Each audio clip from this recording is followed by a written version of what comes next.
The show is a proud member of the Retirement Podcast Network. Welcome to the show dedicated to helping you not just survive retirement, but to have the confidence, because you're doing the work, to really lean in and rock it. My name is Roger Whitney. By day, I am a practicing retirement planner with 30 years experience, founder of Agile Retirement Management. And for the last 10 years or so, I've been hanging out here with you, working on how to do retirement planning right. So today on the show, we're going to have a primer on living an expat retirement. What are some of the drivers to retire overseas? And what are things that you need to consider from a financial and a non-financial perspective? And to help us is going to be Jane. We'll introduce her when she comes on, who is an expat herself, migrated to the United States in college and has lived here for a number of years and established a life. She works with expats coming into the U.S., but she also works with people that are retiring or going to live overseas. She's a wonderful lady, and we're going to have her on to talk about some of the aspects of that. In addition to that, we're going to answer some of your questions. I got an email from a listener via our 6-Shot Saturday email. I love that people can just reply to that. And they are looking to move to Fidelity from a major brokerage firm. And Fidelity is recommending that they liquidate their entire after-tax investment account in order to invest in Fidelity index funds, which is going to cause them to realize like $260,000 in gains. And they're wondering if that's wise. So we're going to answer that question in addition to a few more. So with that said, let's get on with the show.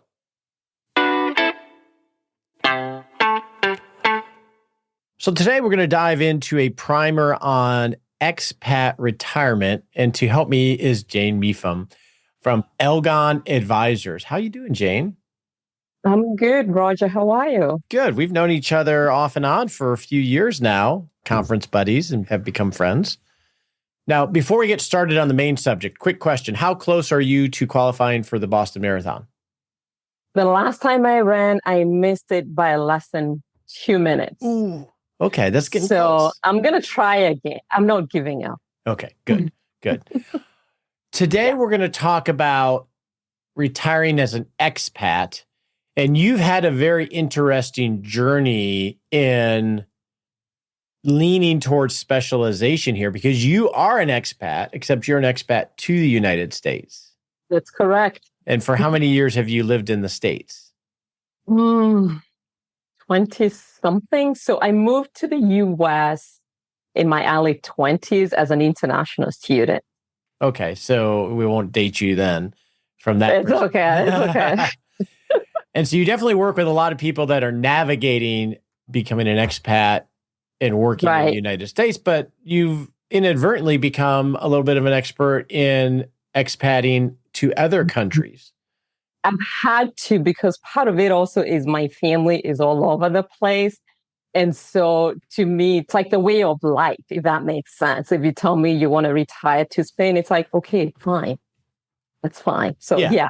It's much more of a normal thing outside the United States because we're such a contiguous nation size-wise, and that in Europe, a different country is like a different state in the US. I am way overdue in even talking about this subject, but when I said I would, I got a lot of responses. I'm going to read some of the shared experiences from people after our discussion. What is the attraction of living or retiring as an expat to another country? Why do people want to do that in your experience? So I think of the reason why I moved here. So there's always the idea of it's better life here. But I think for retirees, the kind of things you hear is people that have a sense of adventure. They want to go to other countries and experience a different way of life, for example, right? They want to immerse themselves in new cultures. And then you have people that want to do it because they actually want to make an impact in that place. And that's probably the easiest way of doing it. And then, of course, there's a whole idea of better climate. I think I mentioned to you, I moved to Austin because it got too cold in Massachusetts. So if you live up north, you want to move to a warmer climate, life by the beach kind of thing. And then you hear a lot about, so there's also families, my family lives over there, so I want to move there. People will talk a lot about the cost of living, but that's probably something we want to dive into a little bit more. And then folks will say we think there's better healthcare. And again, it's something we might want to dive into. So I think there's a whole lot of reasons why people do it.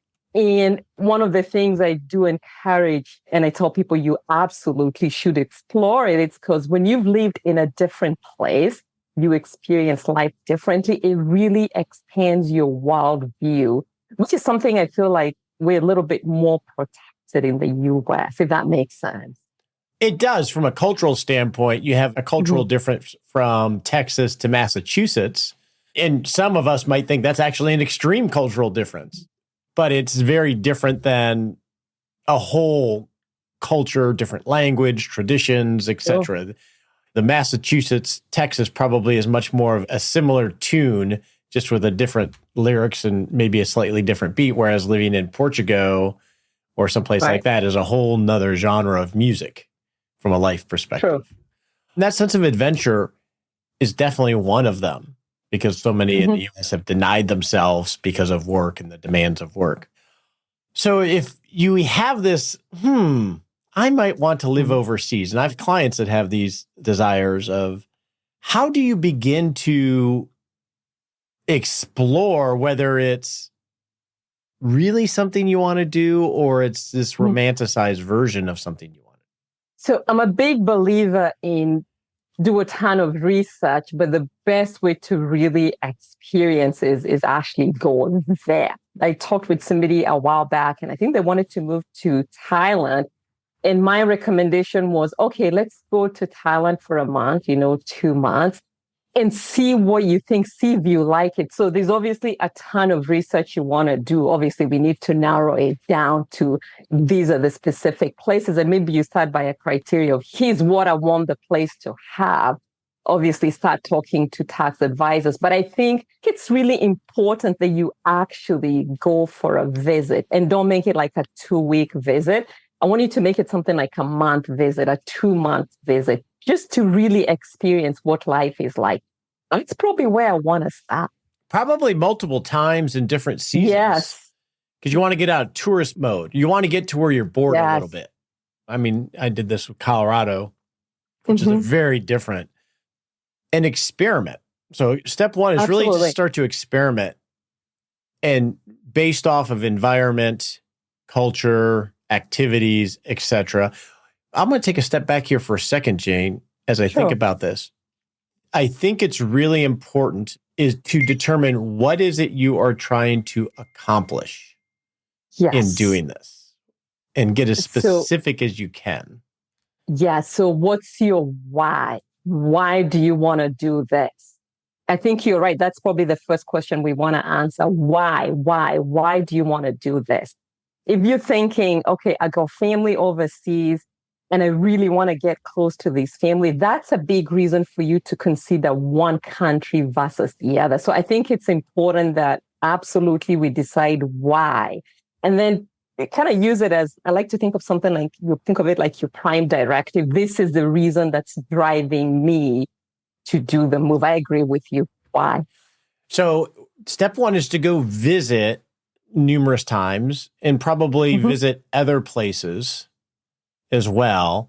I always use like for younger people when they're thinking about jobs or even just casual dating, I always give them the Baskin Robbins story, and everybody rolls their eyes, which is when you're looking for a long-term relationship, you want to date different types of people. You want to date athletic people. You want to date nerdy people. You want to date introverts, because you may find someone that you feel is like really dialed in, and let's say they're strawberry, but you may love Tutti Frutti. But if you've never dated Tutti Frutti or a job, how would you know? I would think that would be the same thing. You think it's Thailand, but maybe it's not Thailand. Maybe it's some other country you never even consider that is even a better fit. So I imagine there has to be some experimentation there.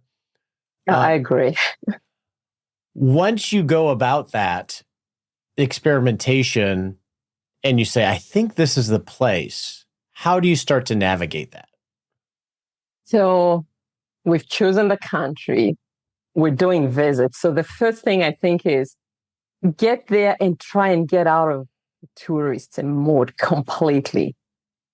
Start interacting with the local people. There are now a lot of companies that will help you actually explore, go beyond what tourists do. So instead of maybe even staying at a hotel, I want you to maybe do like an Airbnb and book it for a month or 2 months and literally start living among the community. I don't know if that makes sense.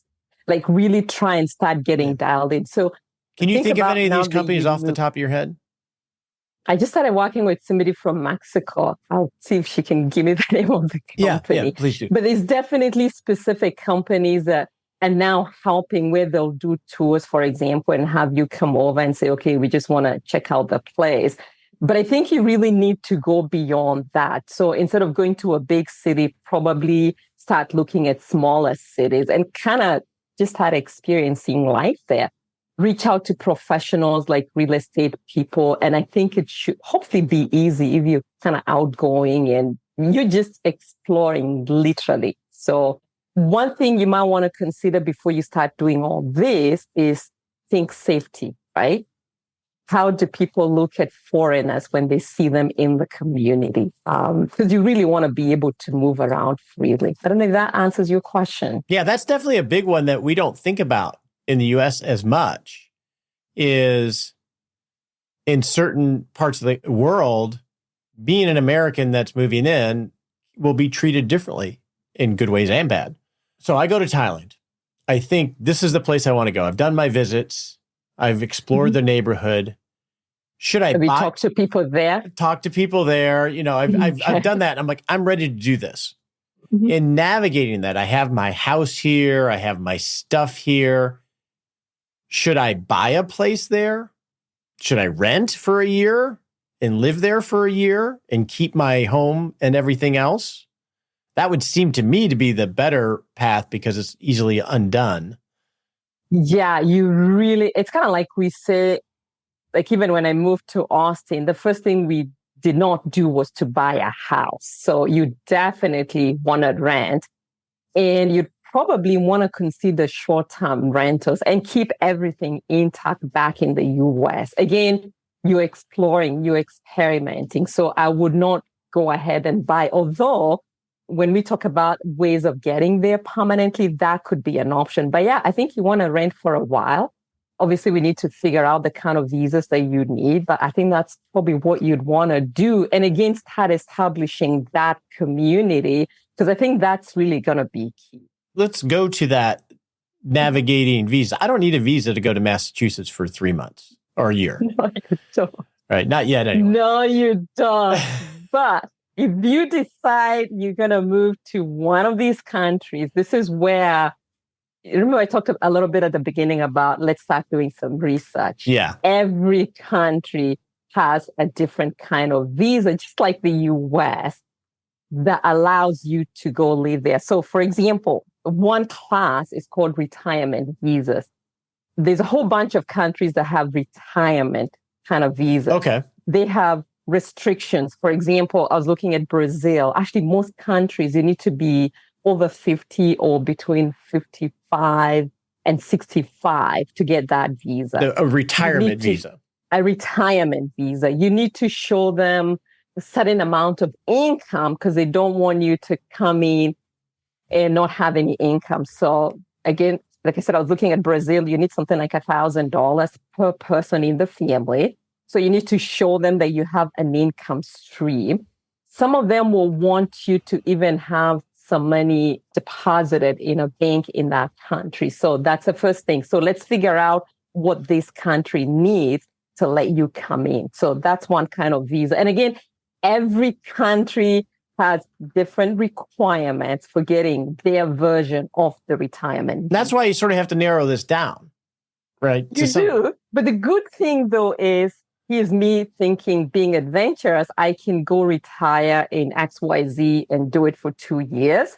And then I decide I don't like it. And then I go to another country and I get their retirement visa and I'm there for another 2 years. So yeah, be flexible. Okay. So visa is by a country basis. How do you navigate money? So I have all my investment accounts, my Social Security, perhaps my Medicare in the United States. What happens if I sell my house and I'm living in XYZ country for a year? What's my residence? How does that all work? So you've decided you're going to move, I don't know, to Brazil or Spain or one of these other countries, right?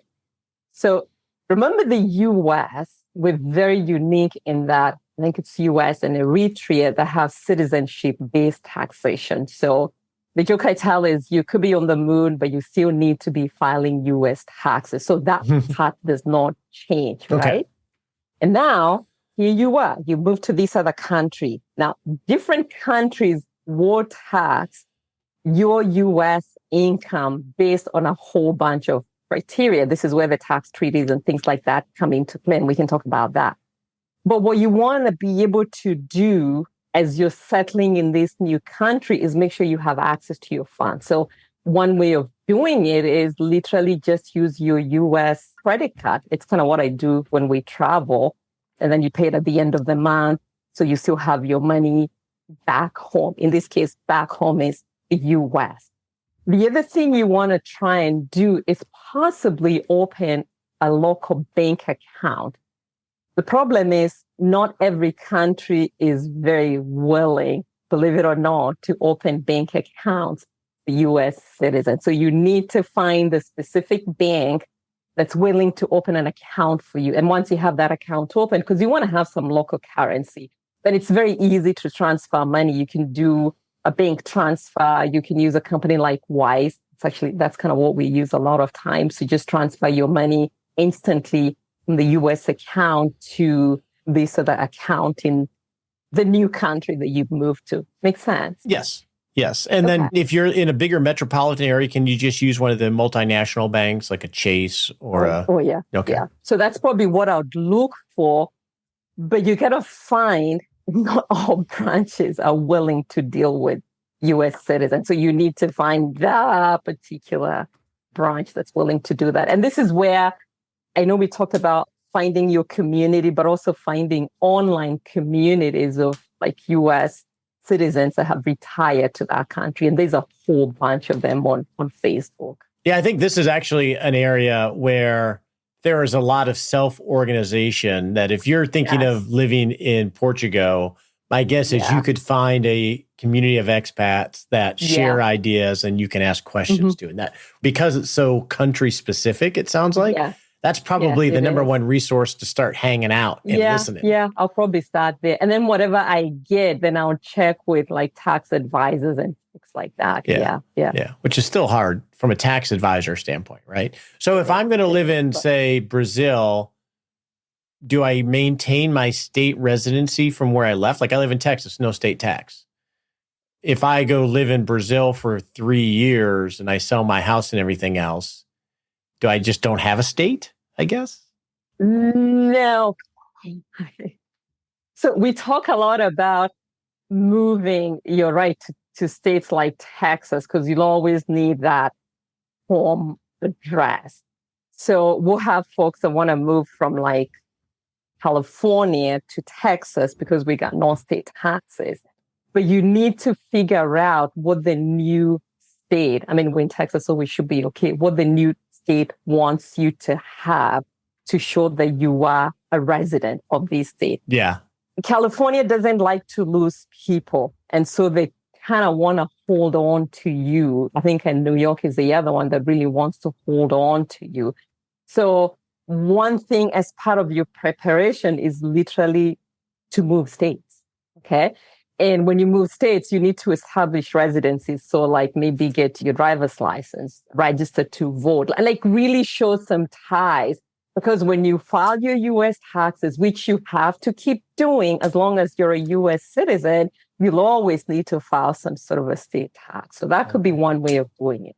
I have a few clients that are full-time RVers. I mean, they don't have a house. They don't have any residence. And there are a few municipalities that semi-cater to them. There's a city in Texas, I'm trying to recall the name of it.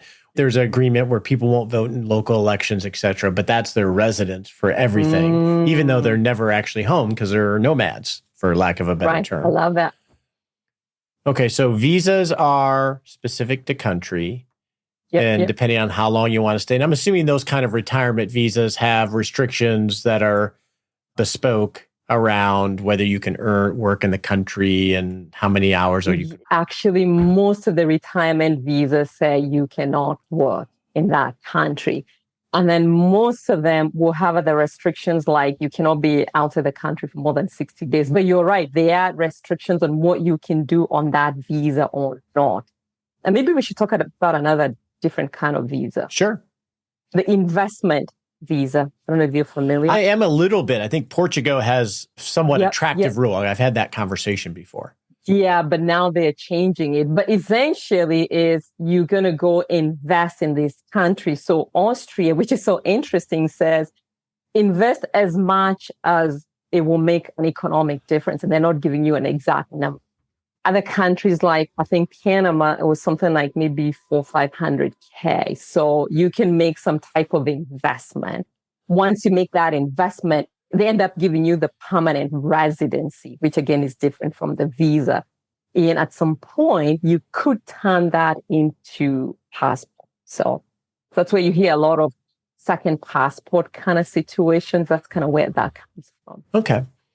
So obviously the visa navigation is, I'm going to characterize it, is not overly difficult, just literally foreign to most people. So it feels difficult because we've never talked in those terms, but you can navigate it relatively easily if you know the country. I think so. And you get people to help you for sure. Yeah. Yeah. And same thing on the financial assets and the taxation. Yeah. Relatively straightforward. It's just rules that seem foreign to us, for lack of a better term. Straightforward-ish. Because again, every country is going to be completely different, but you're right. Yeah. Okay. Yeah.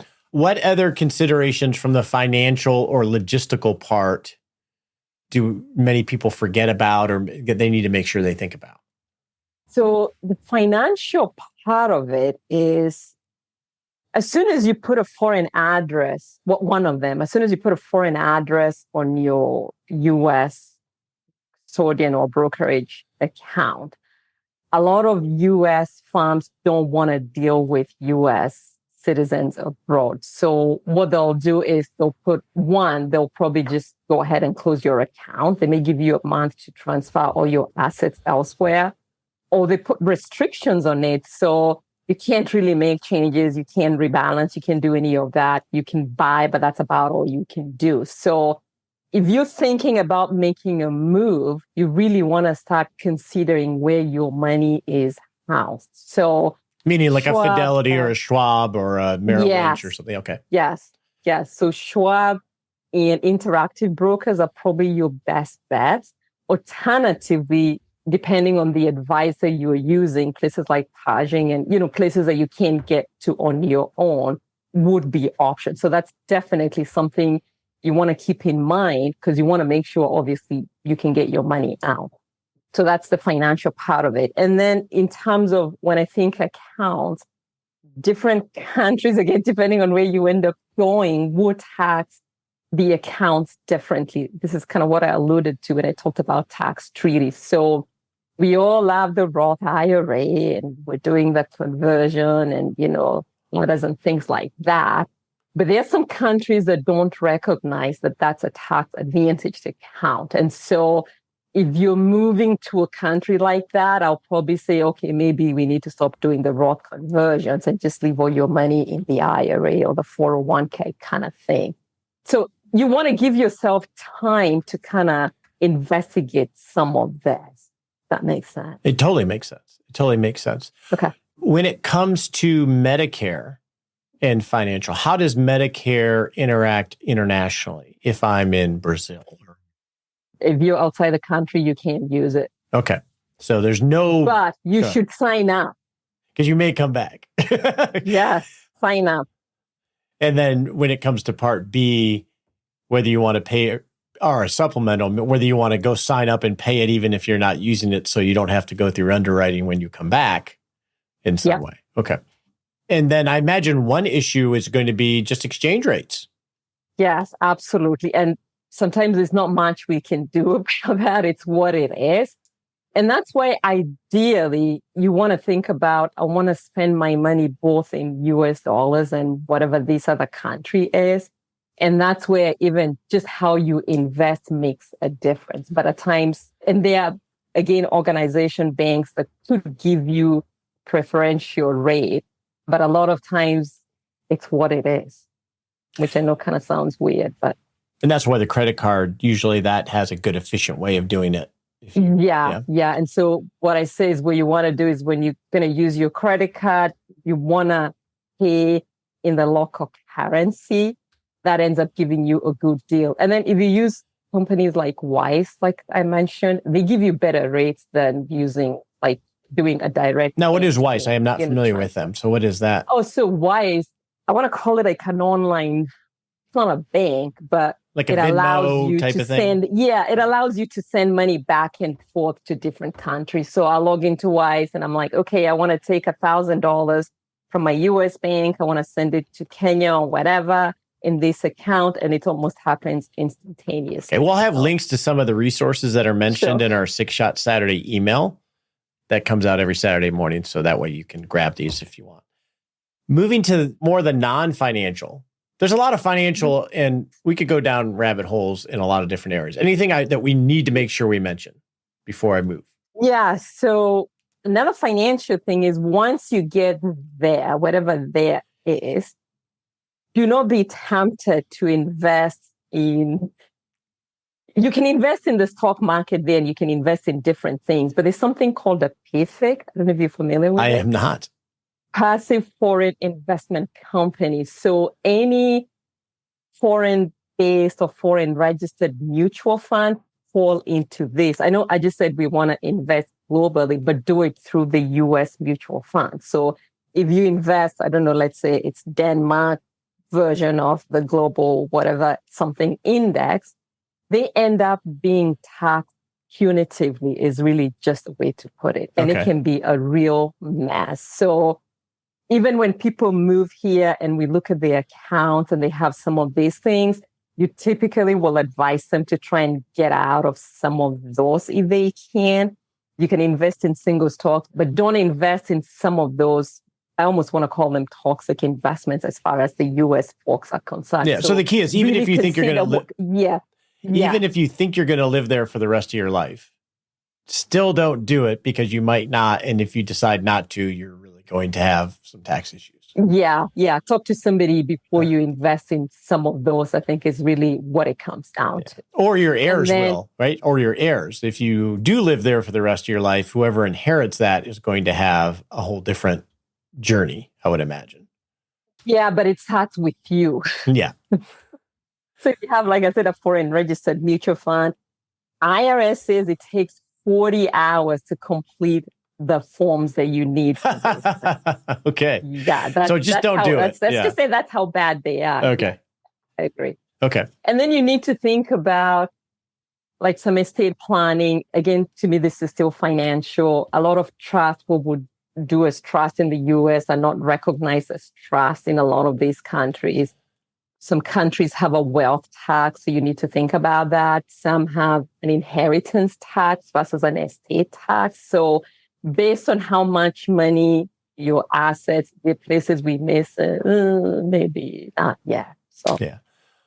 And so there's a difference. A couple that we're going to chat with, they go stay someplace 3 or 4 months a year, every year. And we're going to have a chat with them on the show. But they maintain their U.S. resident. And it's a way of, in a very efficient way, getting what they want without all of these complications. I love it because you don't become a tax resident of most countries until you've been there 183 plus days. So that makes sense. I like it. Now, I was talking with a client, this is probably 10, 15 years ago. They haven't been a client in a long time. But they had the oddest journey in that their adult life was in Abilene, Texas. And they moved to Hawaii, same country. And within 2 or 3 years, they moved back to Abilene, Texas. And everyone's like, what? You moved back from Hawaii to Abilene, Texas? And their comment was, we felt trapped there because it takes forever to get someplace from Hawaii. And it was just so inconvenient for visiting your parents, seeing your children, the holidays. It's like being trapped in paradise. So I think of that when I think of non-financial considerations as that distance from family. From the non-financial, and you walk this journey yourself as a foreign student, what are some things that we may want to consider? That's probably the number one thing. You're going to be away from your family. So how do you deal with that? We're probably doing this in retirement. So you might have grandkids on the way. Yeah, you may not see them for a while and you have to be okay with that. So I love the idea of go spend, 3-6 months somewhere else and come back. So that's a big part of it. And then you always have to consider, do I have, kind of like they said, how quickly can I come back if I'm needed or if I need to? So that travel time, I think, is going to be a big part of it as well. I could see on the social side that if you're going to some place that expats frequent, because there are these little communities of expats, just like there are in the US. I have friends that are Indian, and there's a huge Indian community where you can plug into a social network and get integrated really well. But if you're not going to some place that has that, I would imagine it's hard to build a community unless you really are fluent in the language and comfortable culturally. Right. And so that's the other thing. You're right, the community. And I think I want you to, like I said to folks when they come here, I understand wanting to hang out with people that are like you, but I think it's also important to get into the larger community if you can.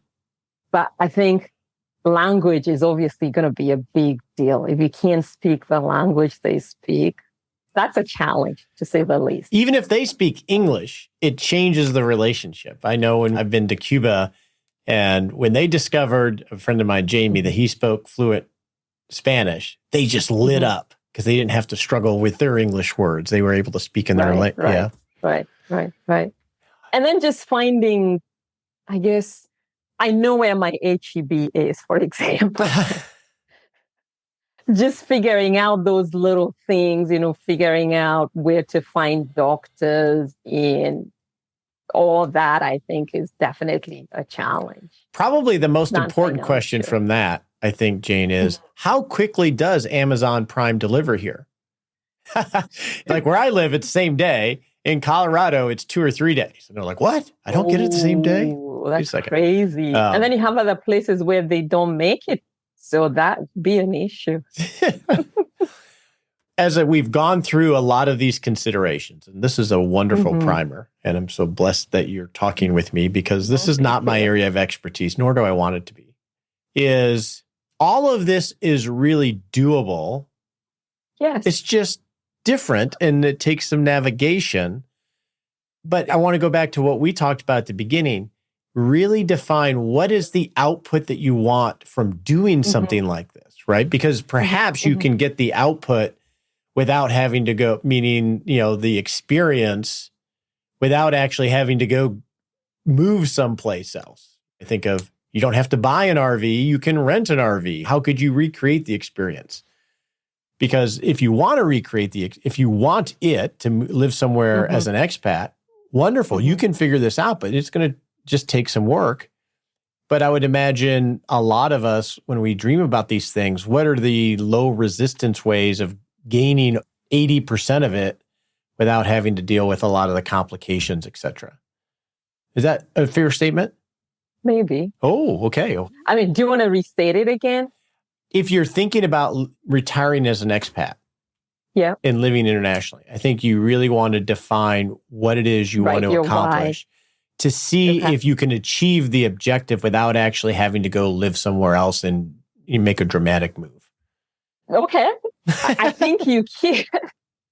I think what tends to happen, what I've seen is, and I don't know how many people do this, and I know I still do it. We'll go on vacation somewhere and we relax and everything is good and we're by the beach. And we end up collecting all these real estate things, thinking, oh, it would be so wonderful if we could buy a house here. But really, that's not enough for us to decide to move. So maybe it's really you go, you have a moment, you enjoy it, and then come back and really look at everything that you have, to your point, and decide, what am I really missing that I think I can achieve over there? But for some people, there are folks I'll talk to, and they're like, as soon as I've done 5 years, I'm going back. And I try and bring them around to why, why do you want to go back? What are you going to be doing when you get back? And it's all the idea of, oh, life was so much better 10, 20 years ago. I can have this and not have it here. So I think it's probably just deciding to be happy with what you have. But if you're willing to take that extra step, absolutely go for it. But be patient. It's going to take time. I had a meeting with a potential client today, and I think this is a good way to end it. And they had an advisor, and he said the reason he was having the conversation with us was, you focus 100% on retirement and decumulation. And you've walked this journey so many times before. I want that wisdom. And I think if I were to explore living semi-permanently or permanently in another country, if I'm going to work with an advisor, I would want to work with somebody who has some experience in that. Don't work with someone like me, because even if I can go read some rules, I don't know what I don't know. This is where you want somebody that has done this and walked this journey many times. So we're going to definitely have you on again as we explore this, if you're open to that, Jane. I really appreciate it. It's a fun conversation. Yeah, I appreciate your wisdom and giving us a primer on expat retirement. You can find Jane at elgonadvisorsfa.com. We'll have a link to it in our 6 Shot Saturday email. Appreciate it. Now it's time to answer some of your questions. If you have a question for the show, you can go to askroger.me and you can type in a question. You can leave an audio question, and we'll do our best to help you take a baby step to rocking retirement. All right. Our first question comes from a listener that responded to our 6 Shot Saturday email. That's our weekly email. If you love the show, you're really going to love our 6 Shot Saturday email, where we share links to the show and resources. You can sign up for that at 6shotsaturday.com. I'm not going to share their names. They asked me not to, but they're 59 and 63. Both are currently employed. And they said, hey, Roger, we're longtime listeners. We're considering leaving Morgan Stanley, and Fidelity has suggested selling all of the Morgan Stanley taxable investments and reallocating the funds into Fidelity index funds for better diversification. However, this move would incur a 24% federal tax and a 10% California state tax, totaling $260,000. This would reduce our taxable investments from just over $1 million to $792,000. They said, we had been with Morgan Stanley for over 15 years, and they recently reduced our fees from 2% to 1.25%. Fidelity offers a 1% management fee. The question is, does the potential long-term benefit of lower fees at Fidelity outweigh the immediate tax hit of $260,000? Thank you for your thoughts. And they shared some other financial situation. I'm going to have to make some assumptions here as to what's going on, because I don't have all of the data, and that's generally the case here. But your question is that they're doing it for better diversification and lower fees. You mentioned them in 2 different places. So I'm going to go that is the logic behind Fidelity's recommendation. So I don't know what you own at Morgan Stanley. You said that you were paying 2% in fees. I'm assuming that's the advisory fee to the financial advisor. In addition to that, you likely would have the fees of the individual investments. 2% is a lot if it's just about investment management, by the way. It's a lot. So definitely not. I'm glad they reduced it down to 1.25%, but geez, oh Pete, that's a lot. Now, I don't know what the individual investments are that you own at Morgan Stanley. So I'm going to assume that they're somewhat diversified in active management mutual funds of some sort. Would seem logical.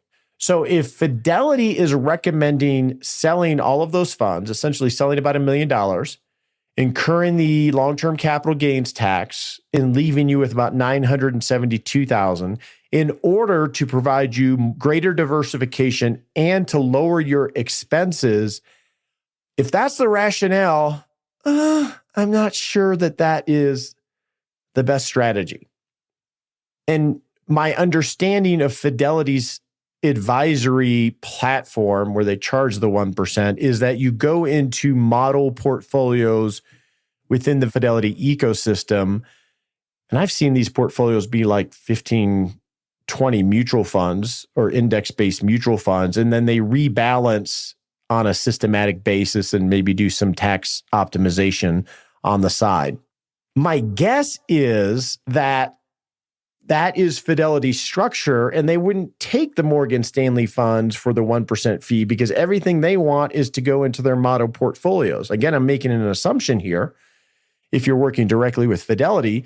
So you're a square peg, and their model is only about managing and rebalancing round peg Fidelity index funds. So in order to go, that is their business. And this is a structured, uniform business that scales very easily because they just put everybody into these model portfolios.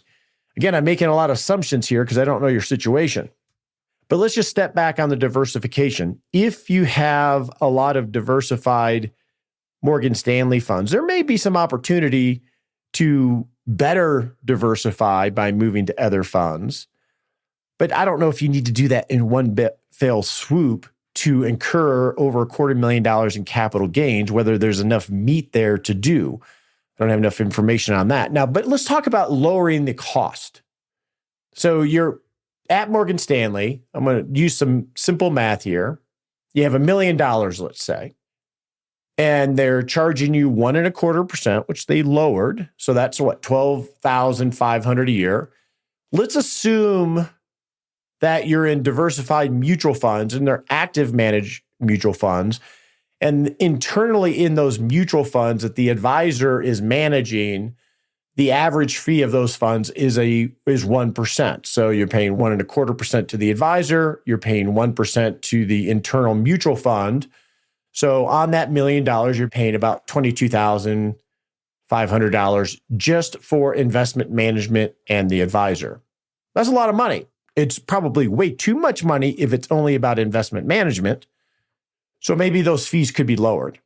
But the way you described what Fidelity is proposing is that they're going to charge you 1% to manage those assets, which is $10,000 a year. And let's assume that their index funds are close to zero or 1 basis point, which is 0.1%.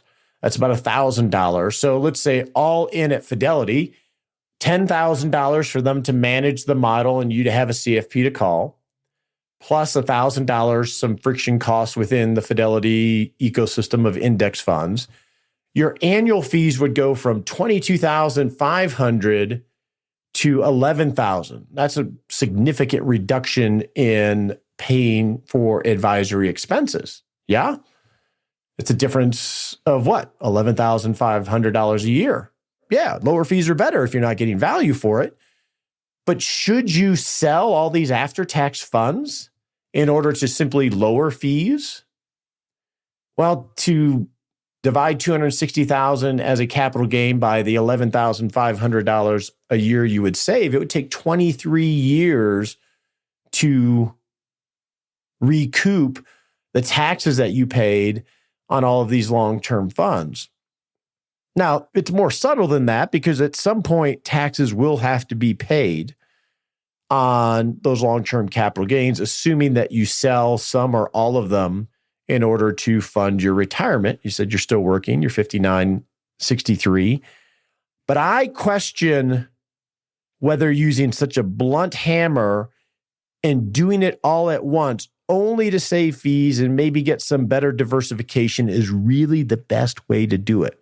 Now, I always rile against people about over-optimizing because we focus too much there. But how you navigate going from current state to what an ideal low-cost index-based state probably could use some tax optimization and do this in a more gradual way that is combined with how are you going to pay for your life in retirement. you're on the verge of retirement, I think you said, yes, you want to start thinking through having a vision and a feasible plan and making it resilient. And that may cause you to sell some of these funds in order to fund your retirement. But rather than do it up front, I would go through building a retirement plan first before just pulling the trigger on that.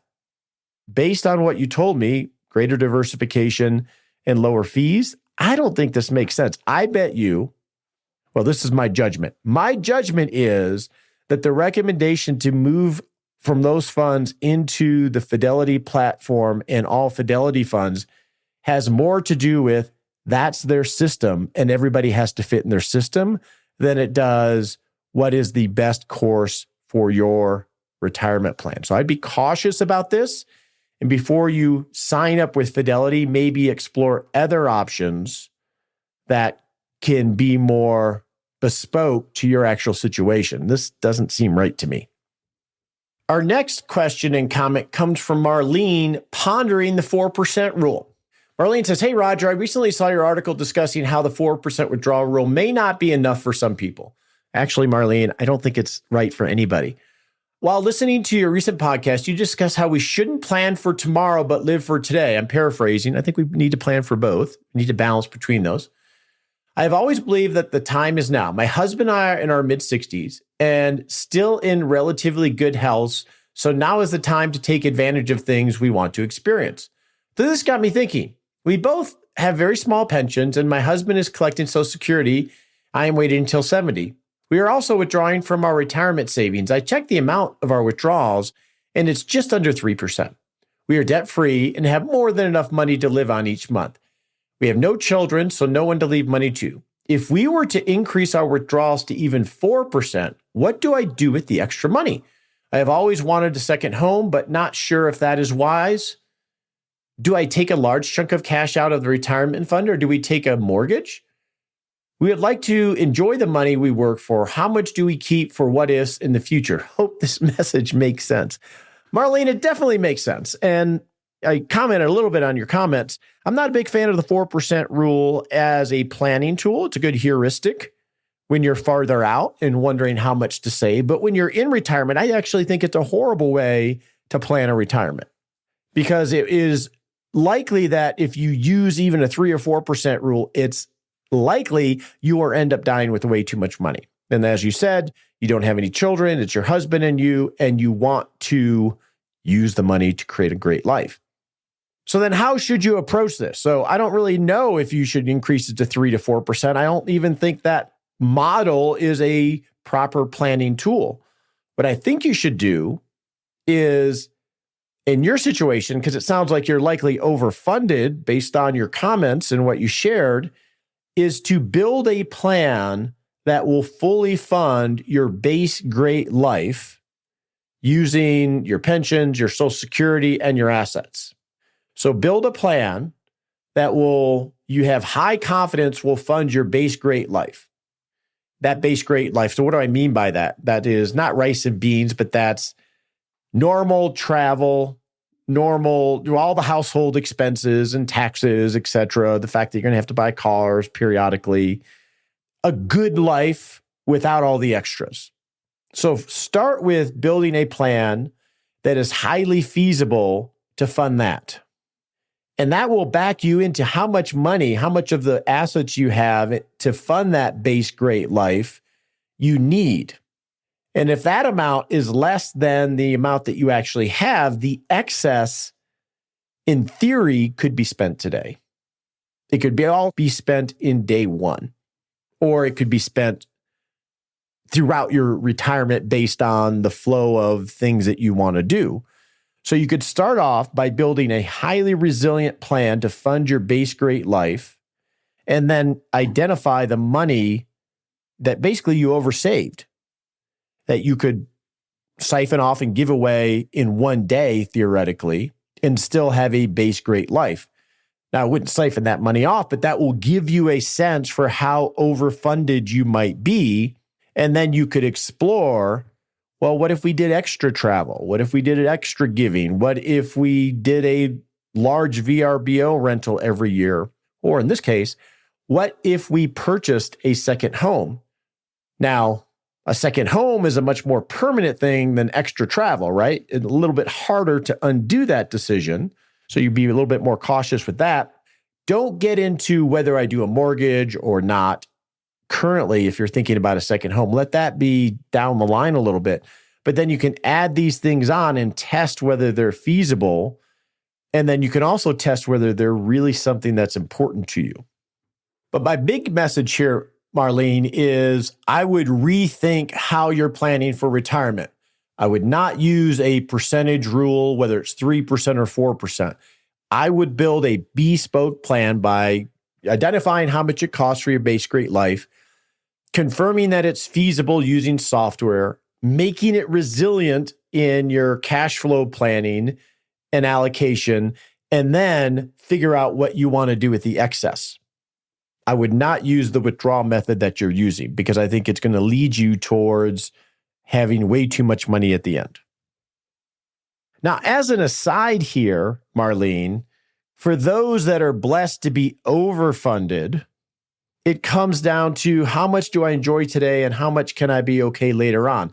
I don't say live for now. So I think that paraphrase that you shared is not accurate. You definitely want to balance having a great life today and feeling confident that you're being a good steward for tomorrow. There's going to be a tension between those two competing interests that will always be there. And you're never going to figure it out, but you're going to balance that. But when you're thinking about living for today, just buying a second house, as you threw out there, is an option for sure, but I would really examine why you want to do things that you want to do. So the way I like to go about it is establish what your top 10 values are, and then think of ways that you could live that would represent you living out those values. That's where your goals should come from. So as an example, one of my top 10 values is quality relationships. So a goal that could come out of quality relationships might be that I am going to fund a family trip every other year. And if my kids can't cover the cost because they're younger and working, I will pay their way and pay the way for everybody to get together so they can create experiences. That goal is congruent with one of my values of quality relationships. So that's the way that goals should come out, is what values do you want to live in your life? And then the goals should be a derivative of those values. I think that's a really good way to go about figuring out what to do with excess money, because it's more about enhancing who you are than it is about just spending money. But that's my thoughts. Hopefully that makes sense to you, Marlene. Our last question for today comes from Chai and is looking at pre-funding. Hey, Roger, I like your suggestion of pre-funding a 5-year income floor. Is it feasible to hold a portion of all of that amount in a fluid CD or money market or short-term treasury bond that earns something to just account for inflation? You had also suggested to hold a second bucket of contingency funds. For both of these sources, what is the best way to replenish them? Should I be looking at dividend growth income as a third source for the growth bucket? That's a great question, Chai. So what Chai's asking about is in the resilient stage of planning, once we've identified our goals, we've built a feasible plan, next step is to have a contingency fund, which is allocating all of your assets. So if you have $1 million, you're going to want to have some of that as a contingency fund or emergency fund. And let's say that's $100,000. And I'm just making these numbers up. So we have $100,000 as a contingency fund. The point of that fund is to account for bad estimates, bad assumptions, the fact that you're maybe going to change what you value and maybe need to spend more or less. It'll account for bad inflation assumptions, et cetera, and just for life happening. And then on top of the contingency fund, you're going to pre-fund the first 5 years of paychecks that you need from your investment. So in my theoretical $1 million, we put $100,000 to a contingency fund.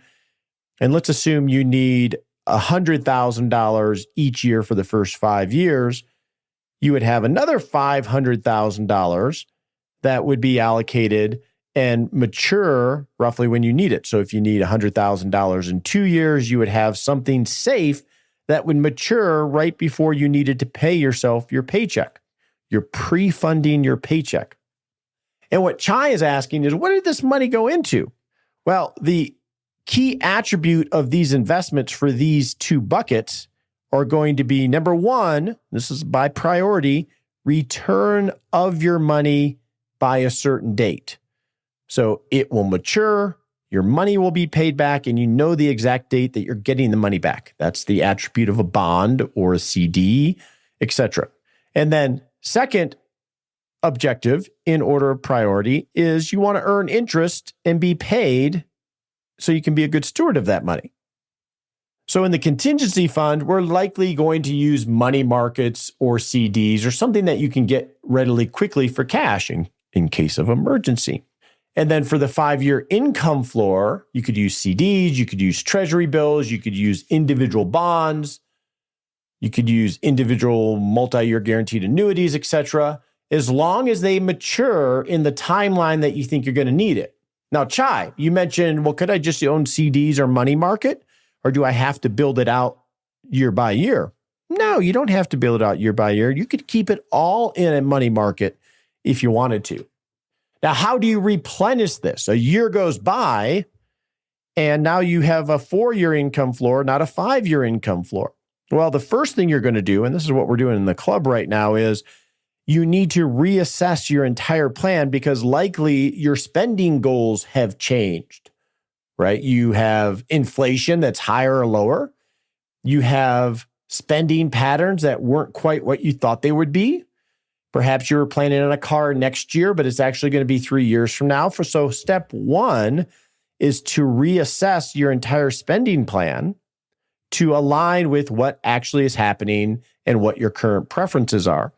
And then you go determine how much you have as a 5-year obligation.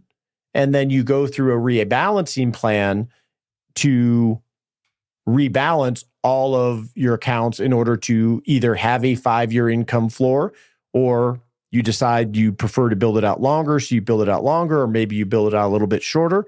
This is going to be the art of this exercise. Now, what do you do with the rest of the money? In this example, if we have $100,000 in contingency and $500,000 in an income floor, well, that leaves $400,000 for long-term investments. Now, Chai, you mentioned dividend growth strategies. Yes, this could go into a dividend growth strategies. And that's not what I do. I put it into a total return allocation that is focused more on growth, and it will throw off some dividends and capital gains, but I don't look at income-specific strategies personally. That would be in the optimization phase, and there's advantages and disadvantages to any strategy. So hopefully that gives you some sense, Chai, of how to approach this. With that said, let's get to a smart sprint. On your marks, get set.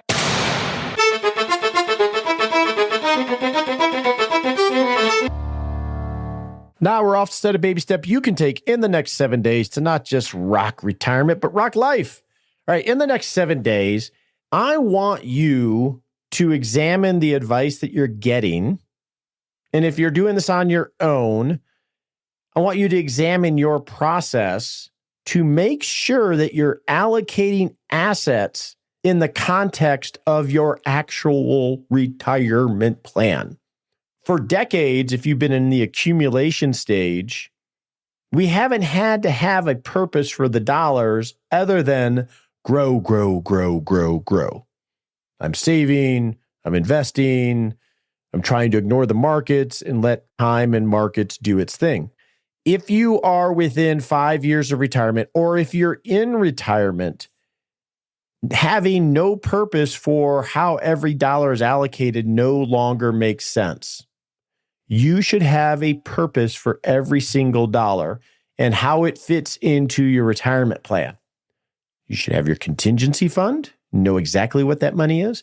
You should have your income floor, knowing exactly what that money is and how it's allocated. And you should have your growth or upside portfolio. So you would have those 3 different allocations, and you should be able to look at your net worth and all the accounts and know which accounts or which parts of the accounts are allocated within the context of those 3 areas. Every dollar should have a purpose. And that's a very big change from accumulation investing.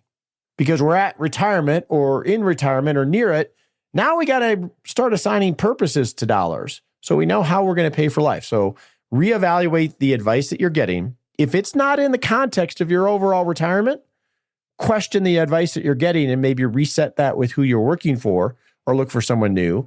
And if you're doing it on your own, then reassess your process so you can make sure you're assigning every dollar. Because when you don't have clarity on how this retirement thing's going to work, if you don't have clarity, you're not going to have confidence. And when life happens or the markets happen, it's going to be a lot more stressful than if you've gone through a prudent process. So next week on the show, we're going to have some stories from people that have lived an expat life, a sort of hybrid expat life, as well as someone, a good friend of mine, Richard, who has twins that are disabled, that he's walked that journey with. They're in their 20s, but also he has a business that serves people with disabled children. So we'll begin to explore this unique retirement. With that said, I am in Colorado on a solo 2-week retreat. Now I'm working. I'm recording the podcast right now, but I have an agenda to reset some habits as well as have hopefully massive action on some projects for the club that I'm working on. One of the projects for the podcast is we're making lots of changes, so we're working on that project. I realized that my wife and I got married. I moved down to Texas from Michigan, did an internship, and I had an apartment. And then we got married the fall after I moved down. But even though I had the apartment, we were hanging out all the time because we were engaged. So I literally have never lived by myself for any extended period of time. Now I'm here in Colorado by myself for 2 weeks, no pet. It's different. It's quieter. Luckily, I tend to like myself and being by myself, but I'm sure I'm going to get lonely. I'm on day 2.5. I'm guessing I'm going to get lonely. We've been doing some FaceTiming and things like that. But I also am enjoying the peace and figuring out what to do with all this time I have. So, interesting experiment. I'll let you know how it goes. I hope you're having a wonderful day wherever you are. The opinions voiced in this podcast are for general information only and not intended to provide specific advice or recommendations for any individual. All performance reference is historical and does not guarantee future results. All indices are unmanaged and cannot be invested in directly. Make sure you consult your legal, tax, or financial advisor before making any decisions.